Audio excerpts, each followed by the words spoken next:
One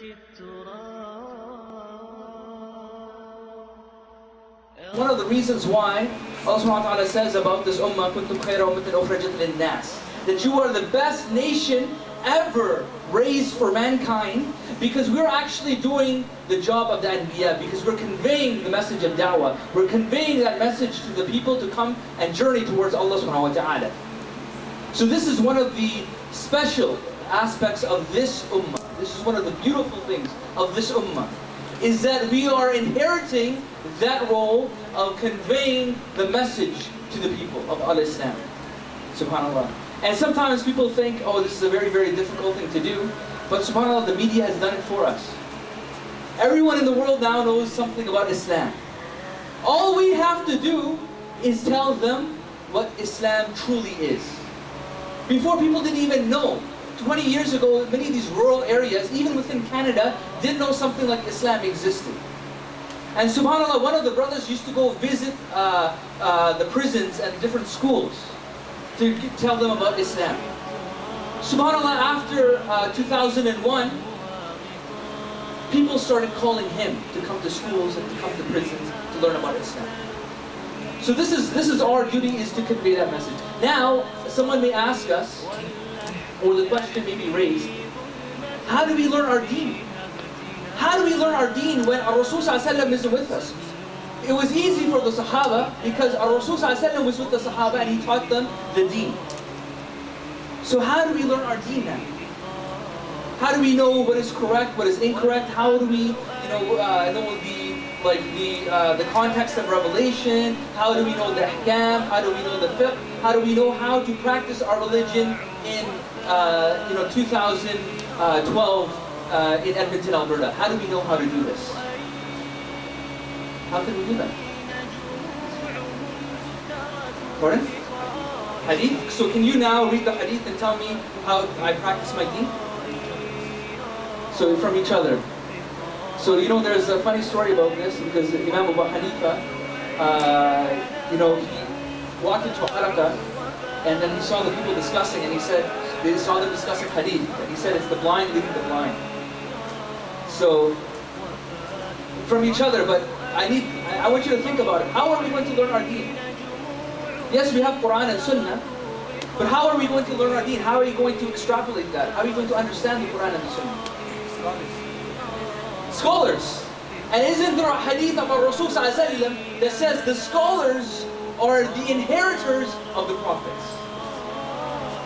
We have, subhanAllah, Allah subhanahu wa ta'ala has been so merciful to this ummah that we have preserved, we have the Quran and the Sunnah preserved. So we have these evidences preserved for us, but then Allah subhanahu wa ta'ala has blessed us with scholars, subhanAllah. And there is no one in any science, whether you look at secular science, whether you look at social sciences, whether you look at anything that can match the capacity and the fiqh, the understanding that the great Islamic scholars we've had in our history. They cannot match it. These people were better than supercomputers, because a computer can only do what it's told.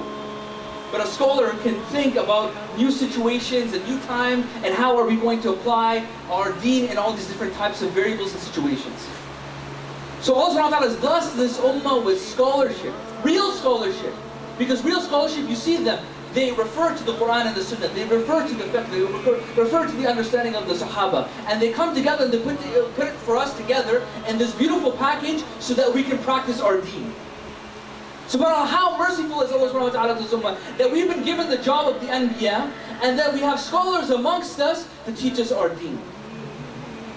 Until the day of judgment, inshallah ta'ala. So, we're talking about the fiqh of wudu, and we're talking about the fiqh of salah. Don't undermine these things. Wallahi, these simple things that you could undermine could be your gate into Jannah.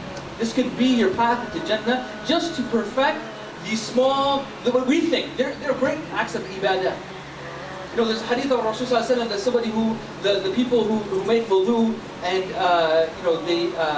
they pray for the sake of Allah subhanahu wa ta'ala, that they're going to be able to enter into any of the 8 gates of Jannah. Any of the gates of Jannah. I want you to think about that. Sometimes we would hear a hadith like this and we would not understand how important it is, or how of a ni'mah that Allah subhanahu wa ta'ala has given us, how much of an ability Allah subhanahu wa ta'ala has given us.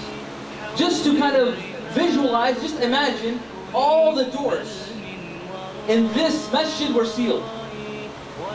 And there was a fire that broke out in this masjid. I want you to imagine that. A fire breaks out in the masjid and all the doors are sealed.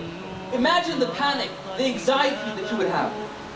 Imagine the fear that would be running in your heart to try to escape.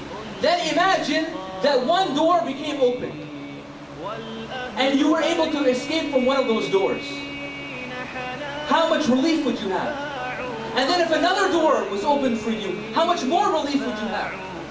And another door was open for you. Now, if we don't have a gate of, to go into Jannah from, so we are permissible for us to go into Jannah from, what is the alternative for us? What is the alternative for us? But some of these things that we do it on a daily basis, we prayed and we will do all our lives, and we haven't given it that importance. Wallahi, this could be the key, this could be the gate for us to enter into Jannah.